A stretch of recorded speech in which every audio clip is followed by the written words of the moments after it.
तो आज एक बहुत ही खास वचन को आज हम लोग देखने जा रहे हैं, जिसको हम लोग बोलते हैं बॉर्न ऑफ गॉड। सबको बोलिए बॉर्न ऑफ गॉड।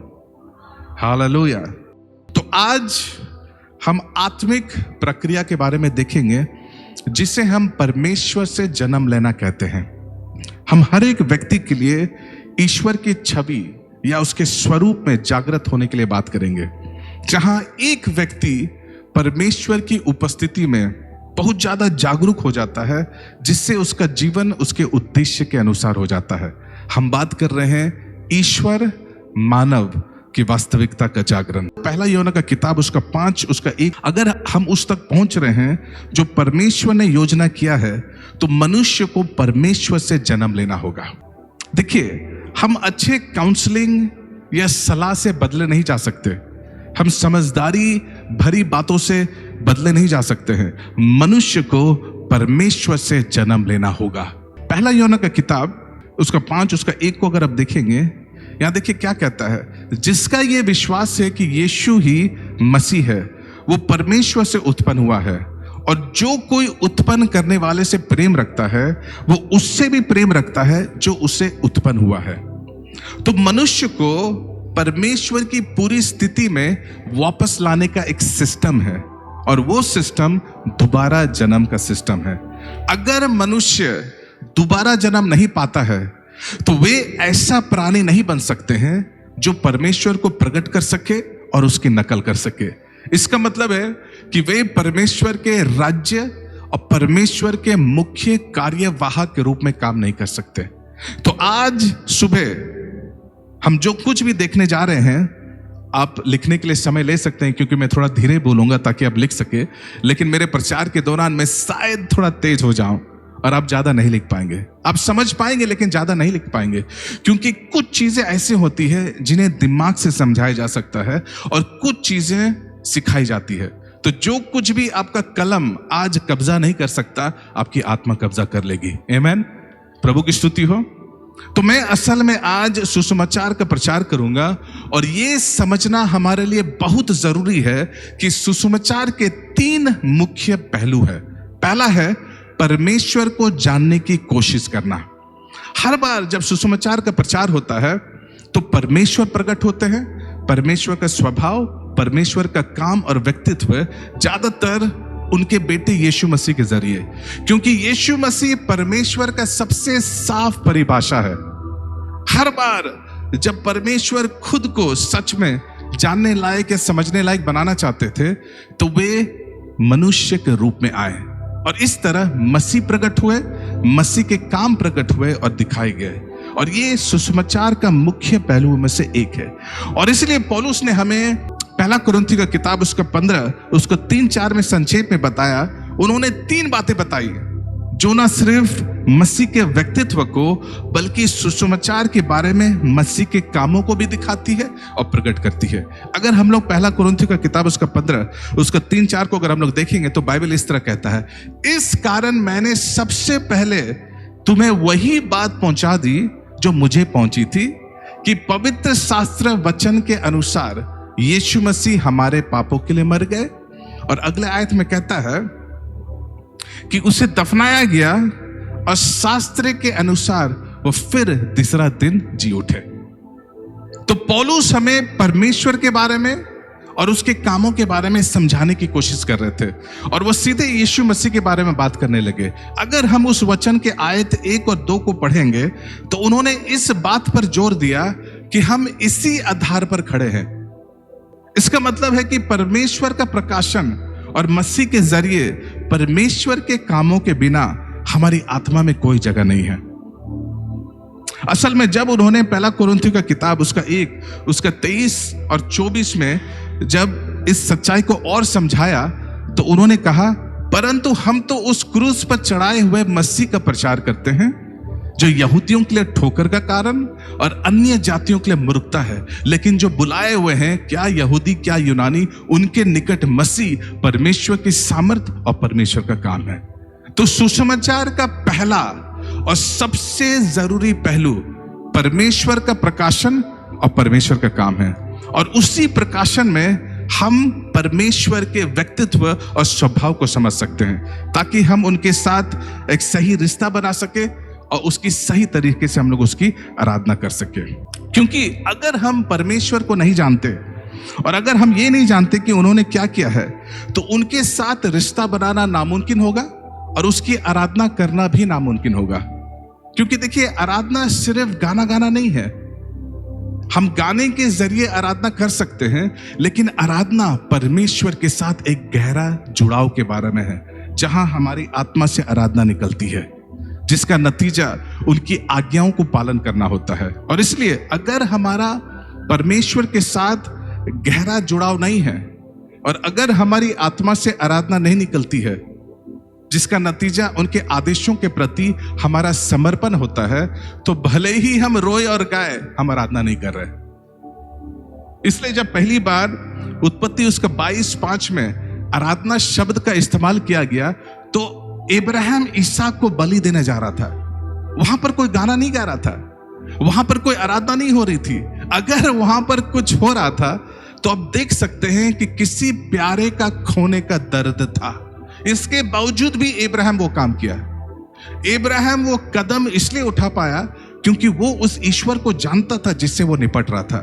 अगर हम लोग इब्रानी का किताब उसका 19 को अगर हम लोग पढ़ेंगे, तो बाइबल कहती है कि इब्राहिम ने माना कि परमेश्वर इसहाक को वापस जिंदा कर सकता है, और इसलिए वे परमेश्वर के प्रेम, परमेश्वर की दया और परमेश्वर की शक्तियों के बारे में कुछ जानता था।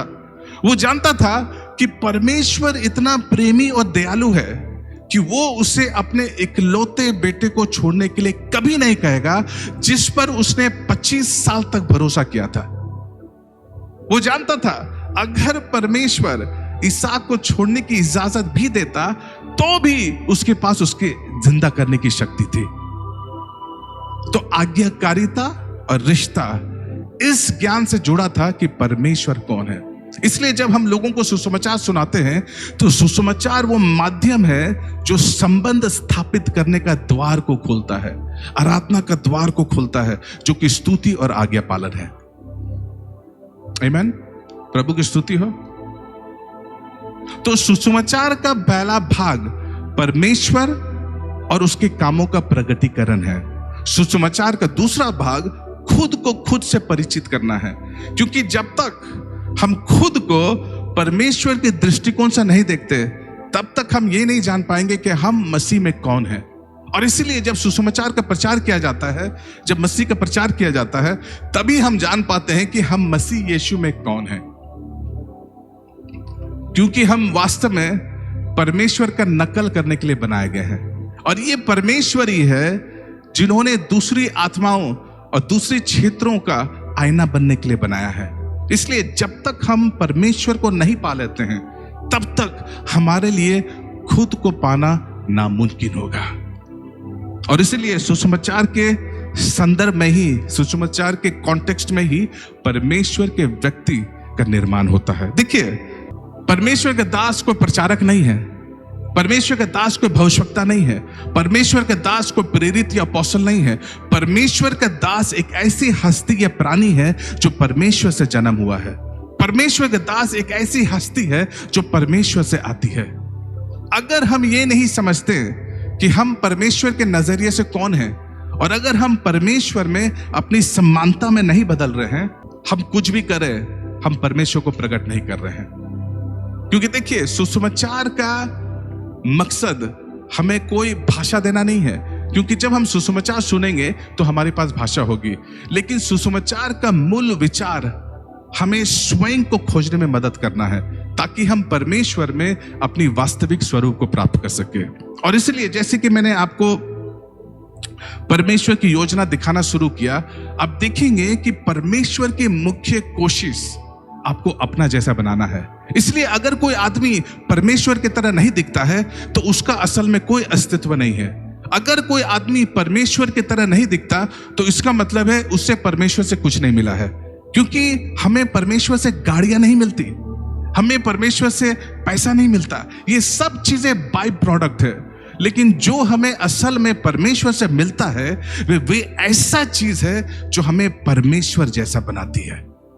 इसलिए जब हम परमेश्वर जैसा बन जाते हैं तो बाकी सब चीजें बाय प्रोडक्ट होती है। हालेलुया। तो सुसमाचार का दूसरा पहलू उसकी आत्मा की शक्ति है जो बदलाव और रूपांतरण को लाता है, जब तक कि हम में से हर कोई मसीह जैसा ना बन जाए। इसलिए दूसरा कुरिन्थियों का किताब उसका 5 उसका 16 में पौलुस कहता है, अतः अब से हम किसी को भी शरीर के अनुसार ना समझेंगे। यद्यपि हमने मसीह को भी शरीर के अनुसार जाना था, तो भी अब से हम उसको ऐसा नहीं जानेंगे। तो उन्होंने कहा, अब से हम किसी इंसान को शरीर के हिसाब से नहीं जानते हैं। देखिए, जब आप किसी विश्वासी से मिलते हैं तो परमेश्वर का वो रूप दिखना चाहिए जिसका आप प्रतिनिधित्व करते हैं। जब तक कि आप उस मुकाम पर ना पहुंच जाएं जहां धरती पर आपकी यात्रा एक ऐसे बदलाव में बदल गई हो जो आपको परमेश्वर का प्रतिनिधित्व करने लायक बनाता है, आपने सुसमाचार नहीं सुना है। देखिए बाइबल क्या कहती है, दूसरा कुरिन्थियों का किताब उसके 3 उसको 18 में कहता है कि हम सब खुले चेहरे से मानो शीशे में प्रभु की महिमा को देखते हुए बदलते जाते हैं। ध्यान से सुनिए, हम उसी तेजस्वी रूप में अंश अंश करके बदलते जाते हैं।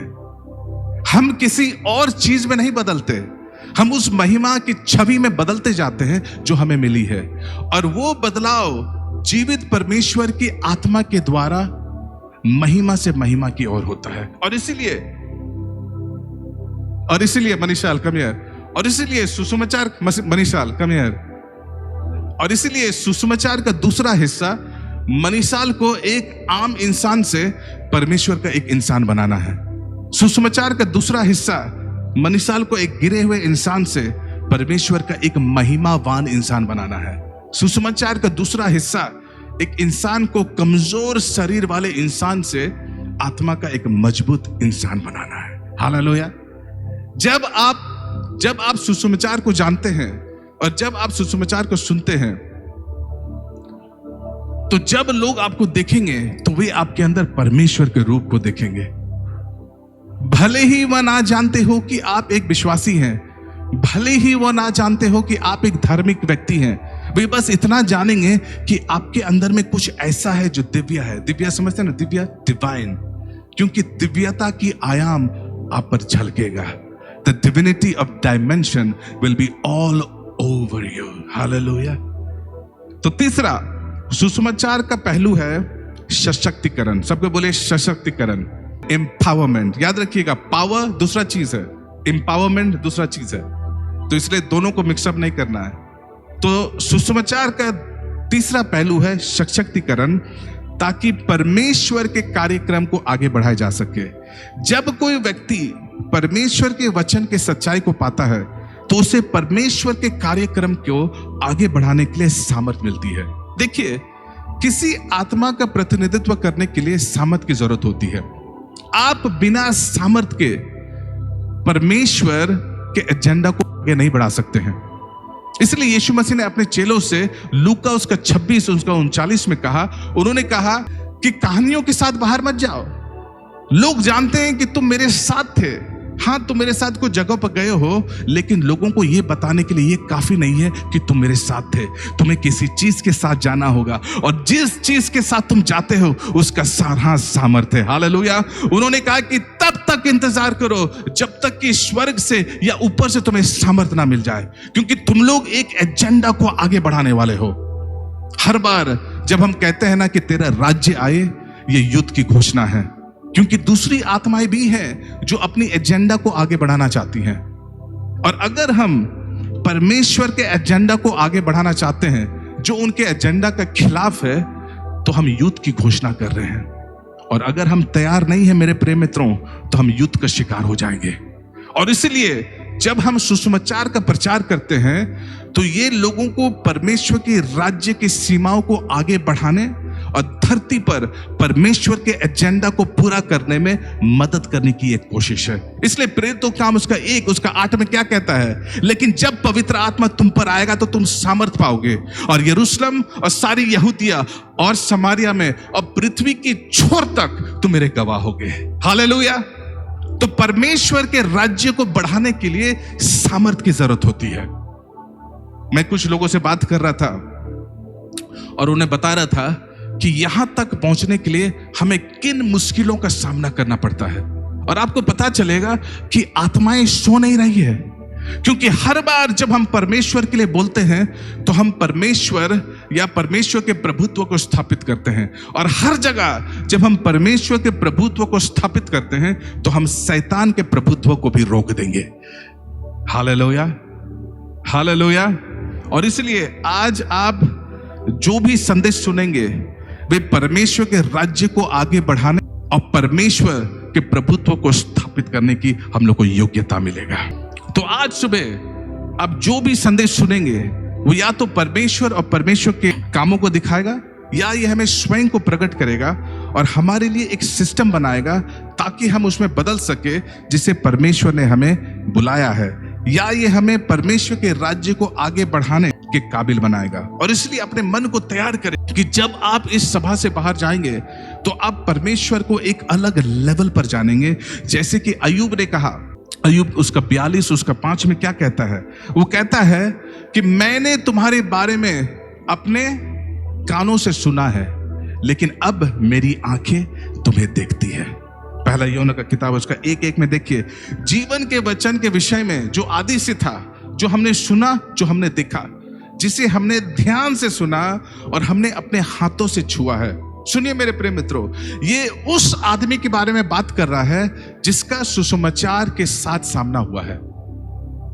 आज मेरे प्रिय मित्रों, आप इस स्थान को परमेश्वर को उस स्तर पर जानते हुए छोड़ेंगे कि कोई भी परिस्थिति आपका जीवन बदलने के लिए मजबूर नहीं कर सकती। आज आप इस स्थान को परमेश्वर को उस स्तर पर जानते हुए छोड़ेंगे कि कोई भी आपका मजाक नहीं उड़ा सकता, क्योंकि आप सिर्फ उसके बारे में नहीं जानेंगे मेरे प्रिय मित्रों, आप उसे जानेंगे। मेरा यकीन कीजिए, जो लोग परमेश्वर को जानते हैं वे परमेश्वर को दिखा सकते हैं।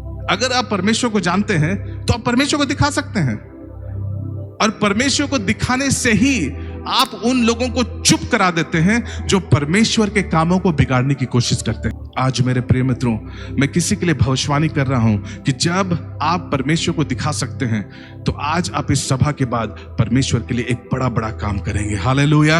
परमेश्वर के लिए एक बड़े बड़े काम को करेंगे। आप इस जगह से खुद का एक अपग्रेडेड वर्जन बन करके जाएंगे। आप इस जगह से यीशु मसीह के नाम पर परमेश्वर के राज्य को और ऊंचा लेवल पर आगे बढ़ने की ताकत के साथ जाएंगे। आमीन। हालेलुया। तो चलिए आज का मैसेज हम लोग शुरू करते हैं। परमेश्वर का योजना क्या है, मैं आपको बताता हूं।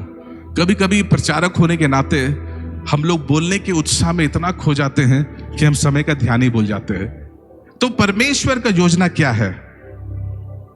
उत्पत्ति 1 उसका 26। आइए हम उन 3 बातों की पुष्टि करने के लिए पवित्र शास्त्र पर नजर डालें जो मैंने अभी यहां साझा की है। उत्पत्ति उसका 1 उसका 26 क्या लिखा हुआ है? और फिर परमेश्वर ने कहा, हम मनुष्य को अपनी स्वरूप के अनुसार अपनी समानता में बनाएं, और क्या, समुद्र की और आकाश के पक्षियों और घरेलू पशुओं और सारे पृथ्वी पर और सब रेंगने वाले जंतुओं पर जो पृथ्वी पर रेंगते हैं, क्या करो? जोर से बोलिए, अधिकार रखे। ध्यान से सुनिए। और परमेश्वर ने कहा। हर बार जब मैं इस आयत को पढ़ता हूं, और मैं आपको बता दूं, मैंने इस आयत को बहुत बार पढ़ा है, और ये मुझे परमेश्वर की महानता पर विनम्र कर देता है। वास्तव में हर बार जब मैं इस आयत को पढ़ता हूं तो ये मुझे किसी तरह के स्टूडियो जैसे लगता है जहां सृष्टि होती है, जहां सृष्टि किया जाता है। आप जानते हैं, परमेश्वर की ऑफिसेस में से एक, परमेश्वर के कार्यों में से एक है सृष्टि करना, और उस दफ्तर में केवल परमेश्वर ही विराजमान है। चाहे हम कितने भी ताकतवर हो, चाहे हम कितने भी समझदार हो, ज्यादा से ज्यादा हम लोग एक आविष्कारक या किसान हो सकते हैं। इसका मतलब है कि हम इंसानों को कुछ बनाने के लिए कच्चे माल की जरूरत होती है कि नहीं? लेकिन परमेश्वर ही एकमात्र ऐसा इंसान है जो किसी चीज को बनाने के लिए कच्चे माल पर निर्भर नहीं है। सिर्फ वही ये काम कर सकता है। वो कुछ नहीं से कुछ बना सकता है। सिर्फ परमेश्वर ही सृष्टि करता है और फिर परमेश्वर ही जीवन भी दे सकता है, सिर्फ परमेश्वर। इसलिए जब हम लोग किसी प्रजाति को, बच्चे को जन्म देते हुए देखते हैं, तो उस प्रजाति को बनाने के लिए जो जीवन लाया गया था, उसकी शुरुआत सिर्फ एक चीज से होती है, जिसे हम परमेश्वर कहते हैं। और इसलिए ये आयत सिर्फ हमें ये नहीं बताती है कि परमेश्वर सृष्टि करता है, बल्कि इससे भी ज्यादा बनाती है। सोचिए यहां क्या हो रहा था। पृथ्वी खत्म हो गई थी। परमेश्वर ने पृथ्वी को फिर से बनाया और उन्होंने पृथ्वी को देखा और कुछ चीजों की कमी थी, इसलिए वो कुछ भी नहीं से वो पृथ्वी पर कुछ लाना चाहते थे। लेकिन ऐसा करने के लिए उन्हें अपना ऑफिस जाना पड़ा। देखिएगा, स्वर्गदूत को भी इसमें शामिल नहीं किया गया था। कुछ चीजें ऐसे होती है जिन्हें बताया नहीं जा सकता, क्योंकि वही चीज उन्हें वो बनाती है जो वो है। इसलिए उन्होंने खुद को दूसरे से अलग कर लिया। देखिए, परमेश्वर ध्यान से सोच विचार कर रहे थे। सोचिए, वो रहस्य, वो भेद जो उस परमेश्वर के चारों ओर है, ये सृष्टिकर्ता कैसे सोच सकता है? और परमेश्वर कहता है कि आओ हम मनुष्य को बनाएं। इसका मतलब है कि परमेश्वर एक है और परमेश्वर हम है। परमेश्वर कहता है कि आओ हम मनुष्य को अपने स्वरूप में बनाएं। आओ हम एक और चीज बनाएं, क्योंकि पृथ्वी बेडोल, सुनसान और खाली पड़ी थी। आओ इस खालीपन को बदले ताकि हम इस पृथ्वी में संतुलन ला सके। आओ हम मनुष्य को बनाएं। परमेश्वर ने कहा कि इस बार वो मनुष्य को किसी और चीज की चाहत में नहीं, बल्कि अपने स्वरूप में बनाएंगे। इसलिए वो कहता है कि आओ हम मनुष्य को अपने स्वरूप में बनाएं। आप जानते हैं कि खुद को दिखाने की पहली कोशिश तब थी जब परमेश्वर ने मनुष्य की सृष्टि की। आपको यह बात जानकर हैरानी हो सकती है कि स्वर्गदूत भी इस खासियत को पहचानते हैं।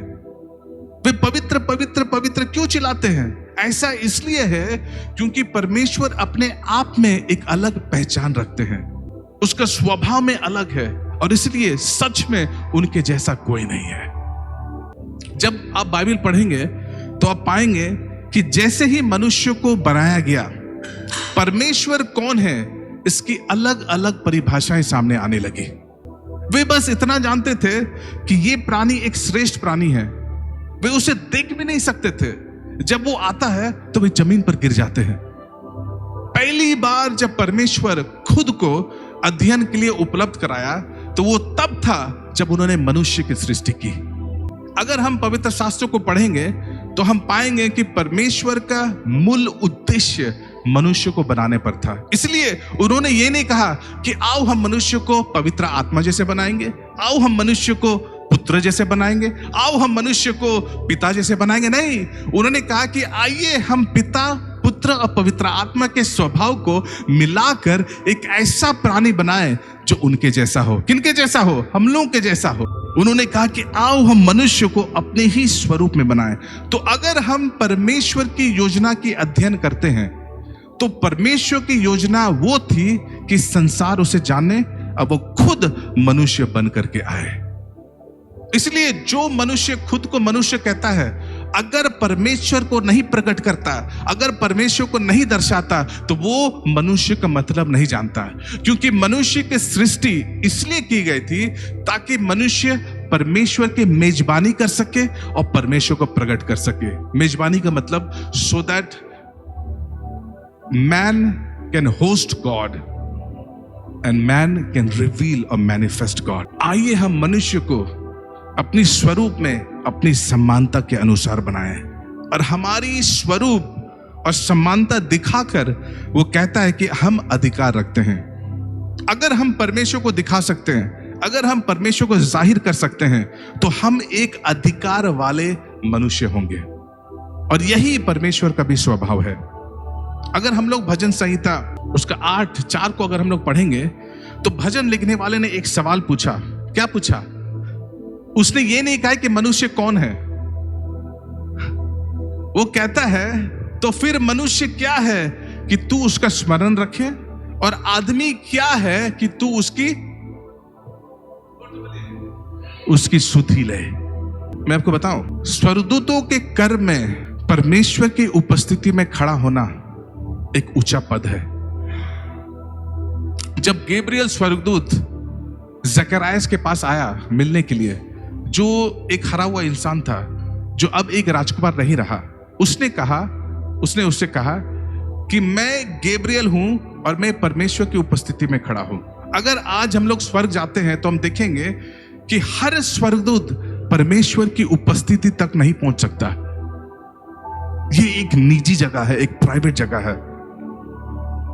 असल में आत्मा में हमारा पद जितना ऊंचा होगा, हम उपस्थिति के उतने ही करीब होंगे, हम सिंहासन कक्ष के उतने ही करीब होंगे, क्योंकि ये आप देखिएगा स्वर्गदूतों के लिए ये पद का मामला है। और फिर स्वर्गदूत सोचने लगे, अरे हम लोग यहां पर आपसे मिलने के लिए संघर्ष कर रहे हैं, ये प्राणी कौन है जिसे आपने बगीचे में छुपाया है, जिसे आप मिलने के लिए जा रहे हैं हम लोग को छोड़ करके।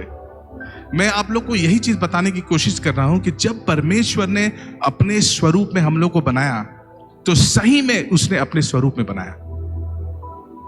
परमेश्वर ने स्वर्गदूतों को भी अपने स्वरूप में नहीं बनाया। तो यहां पर स्वर्गदूत बोल रहा है कि हम लोग यहां पर आपसे मिलने के लिए जा रहे हैं, लेकिन आप यहां पर मनुष्य से मिलने के लिए जा रहे हो। ये कौन सा प्राणी है? उत्पत्ति का किताब उसका 3 उसका 8 में देखिए क्या लिखा हुआ है। और उन्होंने यहोवा परमेश्वर को दिन के ठंडे समय बगीचे में चलते हुए सुना। तो भजन लिखने वाला उसका 8 उसका 4 में दाऊद सवाल पूछने लगा, मनुष्य क्या है कि तू उसका ध्यान रखता है, और मनुष्य के पुत्र क्या है कि तू उससे मिलने के लिए आता है। हर किसी का मकसद, हर किसी का गोल जो है आपसे मिलने के लिए है, लेकिन यहां आप उल्टे मनुष्य से मिलने के लिए जा रहे हैं। ये कौन सा प्राणी है? मेरे प्रिय मित्रों, अभी तक हम लोग नहीं समझ पाए हैं कि हम लोग परमेश्वर में कौन है। इसलिए आज हम लोग हरे वे के समान जी रहे हैं। और इसलिए मैंने आपको बताया कि सुसमाचार का एक मकसद आपको परमेश्वर में खुद को ढूंढने में मदद करना है। आपको लगता है कि आपकी नौकरी के बारे में जो बताया गया है वही आप है। आपका बॉस आपको कहता है कि अरे तुम किसी काम के नहीं हो, निकलो। आपको टीचर आपको बोलता है अरे तुम कोई काम का नहीं है, तुम बेकार हो, निकलो। फिर हम लोग क्या करने लगते हैं? रोने लगते हैं। मेरा टीचर ऐसे बोल दिया, मेरा बॉस ऐसे बोल दिया। आपका बिजनेस पार्टनर आपको छोड़ के चला गया, क्या होता है? हम लोग डिप्रेशन में चल जाते हैं। किसी ने आपके साथ कुछ किया, डिप्रेशन में चला जाते हैं, खाने छोड़ देते हैं। ओ देखिए वो हमको ऐसा कर दिया, वो हमको छोड़ के चला गया, देखिए मेरा बच्चा ऐसा हो गया, देखिए मेरा नौकरी खत्म हो गया, मेरा बिजनेस खत्म हो गया। हम लोग रोने लगते हैं, और यहां तक कि कुछ लोग सुसाइड के लिए भी करने के लिए चले जाते हैं। आप नहीं जानते हैं कि आप परमेश्वर में कौन है। हालेलुया। हम लोग नहीं जानते कि हम लोग परमेश्वर में कौन है। अगर लोग आपको जानेंगे कि आप कौन हैं, तो वे आपके साथ जुड़कर गर्व महसूस करेंगे। इसलिए मैं कभी कभी लोगों को बोलता हूं कि ध्यान रखिए कि आप किसके साथ कैसे व्यवहार करते हैं, क्योंकि वही व्यक्ति आपको ऊंचा उठा सकता है। अगर लोग हमको जानते होंगे कि मैं कैसा व्यक्ति हूं, तो उसको मेरे साथ जुड़ करके गर्व महसूस होना चाहिए। आप मेरे साथ मुंह नहीं लड़ा सकते हैं, लेकिन आज हम लोग वैसे ही करते हैं। हम लोग अपने पास्टर या लीडर के साथ मुंह लड़ा लेते हैं, है ना, बकझक कर लेते हैं। लेकिन जिस दिन आपको पता चल जाएगा कि जिस व्यक्ति के साथ आप जुड़े हुए हैं वही व्यक्ति आपको ऊपर उठा सकता है, तो हम लोग कदापि ऐसा नहीं करेंगे, क्योंकि हम लोग नहीं जानते कि हम लोग कौन है। किसी ने कहा अरे मुझे तुमसे इंटरेस्टेड नहीं है, अरे मुझे तुमसे दिलचस्प नहीं है। किसी लड़का ने लड़की को बोल दिया अरे हमको तुमको पसंद नहीं है, जाओ, खत्म हो गया, रोने लग जाते हैं। बिजनेस खत्म हो गया, रोने लग जाते हैं। समस्या थोड़ा सा हो गया, रोने लगते। क्यों? क्योंकि अभी तक हम लोग नहीं जानते कि हम लोग परमेश्वर में कौन है, क्योंकि परमेश्वर ने आपको अपने स्वरूप में बनाया है। बोलिए, परमेश्वर ने मुझे अपने स्वरूप में बनाया है। मैं डरूंगा नहीं, मैं निराश नहीं होऊंगा, मैं डिप्रेशन में नहीं जाऊंगा, क्योंकि जब हम लोग इस प्रकार का सोच कर रखते हैं तो निश्चित परमेश्वर हम लोग के लिए कुछ करेगा। क्योंकि देखिए, सारा सामर्थ, सारा योग्यता परमेश्वर ने हमारे अंदर में डाल दिया है। क्योंकि अभी तक हम लोगों ने नहीं पहचाना है कि हम लोग मसीह यीशु में कौन हैं। और इसलिए मैंने आपको शुरुआत से मैंने आपको बताया कि किस रीति से परमेश्वर चाहता है कि प्रत्येक व्यक्ति परमेश्वर को प्रकट कर सके। आज हम लोग चीजों के पीछे हम लोग भागते हैं। मत्ती उसका 6 उसका 33 में क्या कहता है? सबसे पहले परमेश्वर के राज्य और उसके धार्मिकता को खोज करो, फिर बाकी सब चीजें बाय प्रोडक्ट हो जाएंगे। सबको बोलिए बाय प्रोडक्ट। बाय प्रोडक्ट क्या है मालूम है? जब आप परमेश्वर के साथ मिल जाते हैं, जब आप परमेश्वर के योजना के लिए या उसके कामों में दिलचस्प लगाते हैं, तो बाकी सब चीजें आपके लिए बाय प्रोडक्ट हो जाएंगे। आपको किसी चीज के पास दौड़ने की जरूरत नहीं, क्योंकि अगर लोग जानेंगे कि आप कौन हैं, आप एक हीरा हैं। सबको बोले मैं एक हीरा हूं, मैं एक मोती हूं। अगर आप मुझे खो दिए हैं तो आप एक हीरा और मोती को खो दिए हैं। हालेलुया। बोले जब आप अगर मुझे खो दिए हैं तो आपने एक हीरा और मोती को खो दिया है। चिंता मत कीजिए, घबराइए मत, सीना तान करके आगे की ओर बढ़ते जाइए। आइए हम लोग खड़े हो जाए इस समय में। आज एक बहुत ही खास समय पर मैं जा रहा हूं। मैं जानता हूं कि आप में से बहुत सारे लोग बहुत सारा मुश्किल, बहुत सारा समस्या को लेकर के आए हैं। आज मेरा बोलने का मकसद सिर्फ एक ही था। आप परमेश्वर के आंखों के सामने, परमेश्वर के आंखों के सामने आप एक हीरा हैं। आप परमेश्वर के सामने एक मोती हैं। शायद अभी तक आपको नौकरी नहीं मिला होगा, चिंता मत कीजिए। शायद अभी तक आपका विवाह नहीं हुआ है, चिंता मत कीजिए। शायद आपका बिजनेस पार्टनर आपको छोड़ के चला गया है, चिंता मत कीजिए। आपका बिजनेस आगे नहीं बढ़ रहा है, चिंता मत कीजिए। आज परमेश्वर कहता है, मुझे परख के देखो, मुझे परख के देखो, मैं तुम्हारे लिए क्या कुछ नहीं कर सकता। प्रत्येक व्यक्ति परमेश्वर को प्रकट करना जा रहे हैं। हम लोग इस संसार में इसलिए हैं ताकि हम लोग परमेश्वर को प्रकट कर सके, हम लोग परमेश्वर को मैनिफेस्ट कर सके। क्योंकि देखिए, हम लोग एक साधारण व्यक्ति नहीं है। परमेश्वर ने हमें अपने स्वरूप में बनाया है। जरा सिर्फ सोचिए, स्वर्गदूतों को भी ये दर्जा नहीं मिला है। कहीं पर भी बाइबल में नहीं लिखा हुआ है कि परमेश्वर ने स्वर्गदूतों को अपने स्वरूप में बनाया। नहीं, वो कहता है कि हम मनुष्य को अपने स्वरूप में, अपनी समानता में बनाया है। आपको क्या लगता है, आदम ने जानवरों को नाम कैसे दिया? अगर वहां से कोई जानवर आता था, वो देख लेता था, अरे ये शेर होगा, ये टाइगर होगा, ये एलिफेंट होगा, ये हाथी होगा। अब सोचिए कि समुद्र के अंदर कितने जीव जंतुआ हैं, प्रजाति हैं, कैसे उनका नाम को दिया। अगर आप परमेश्वर के स्वरूप में नहीं है तो क्या दे सकते हैं? नहीं दे सकते हैं। लेकिन परमेश्वर ने हम सबों को अपने स्वरूप में, अपनी समानता में बनाया है। इसलिए कभी भी अपने आप को कम मत सोचिए। मत सोचिए कि मैं हरा हुआ हूं, मत सोचिए कि आपका जो है सब कुछ खत्म हो गया। नहीं, अभी आपका शुरुआत हो रहा है। जिस समय आपका बिजनेस खत्म होता है, जिस समय आपके जीवन में समस्या आता है, उसी समय आपका जीवन शुरू होता है। हालेलुया। आंखों को बंद करेंगे हम लोग इस वक्त।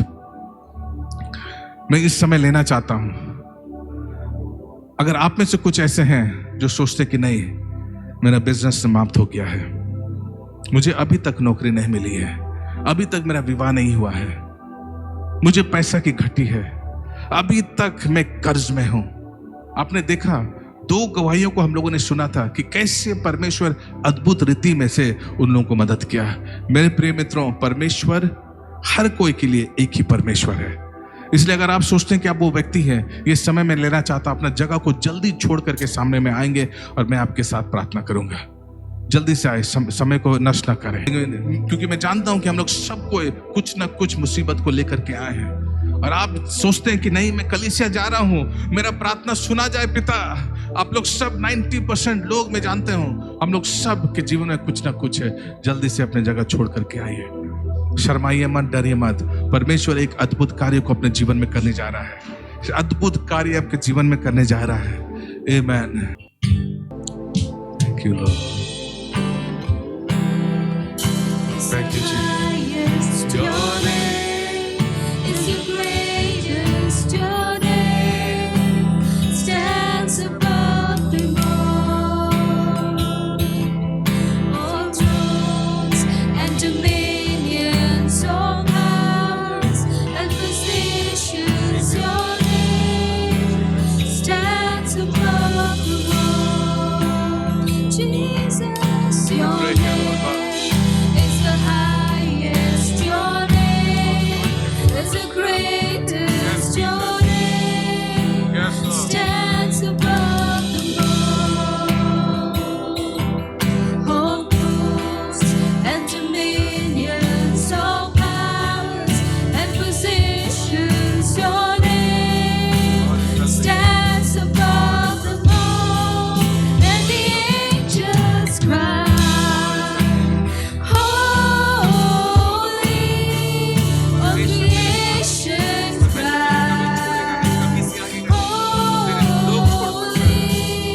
you are lifted high, holy, holy forever. Hear your people sing, holy to the King of Kings. Holy, you always be. Holy, holy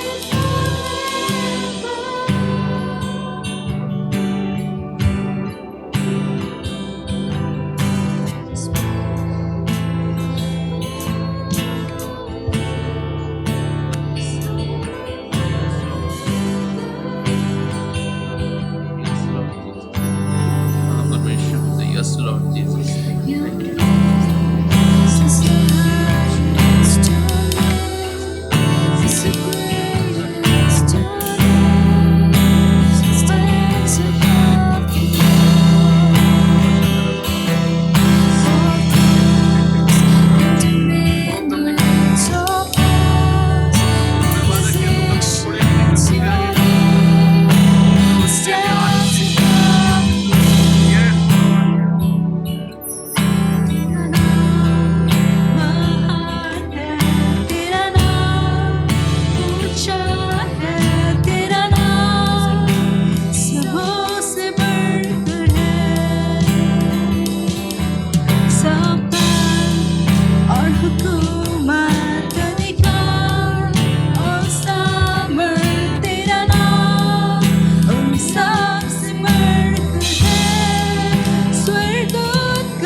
संग रहूंगा.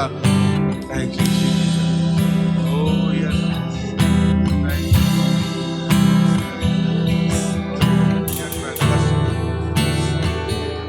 Yes, man. Yes.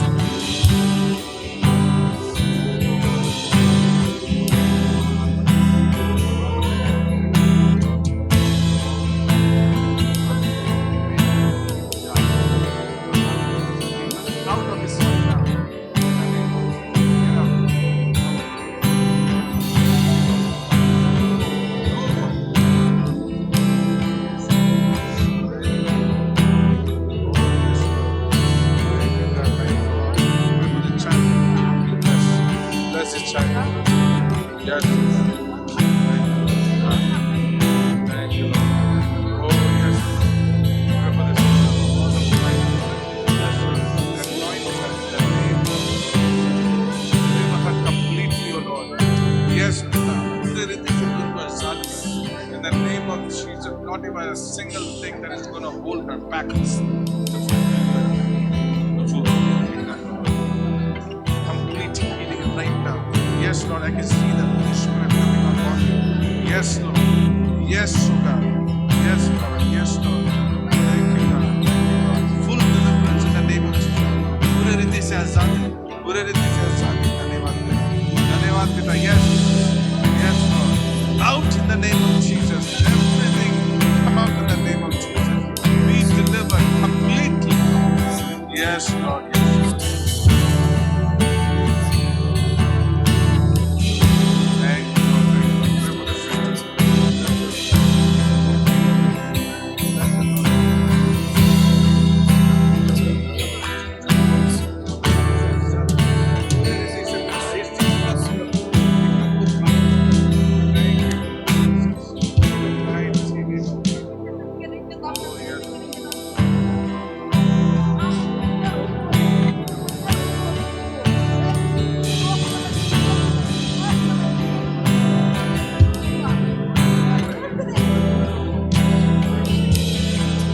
Lord. Pray for the sister.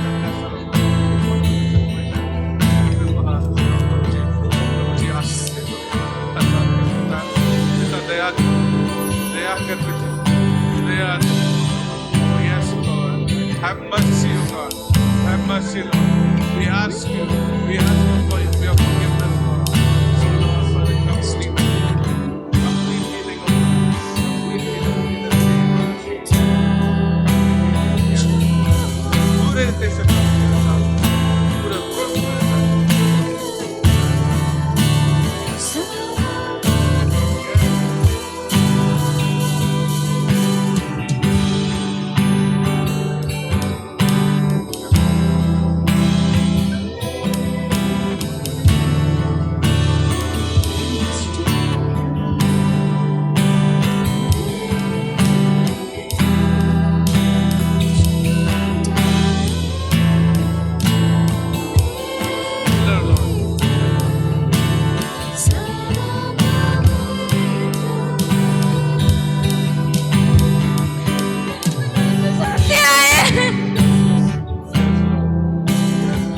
मेरे परिवार के हर एक जन को छू ले प्रभु वो अपने तेरे अगुवाई में चलने पाए पिता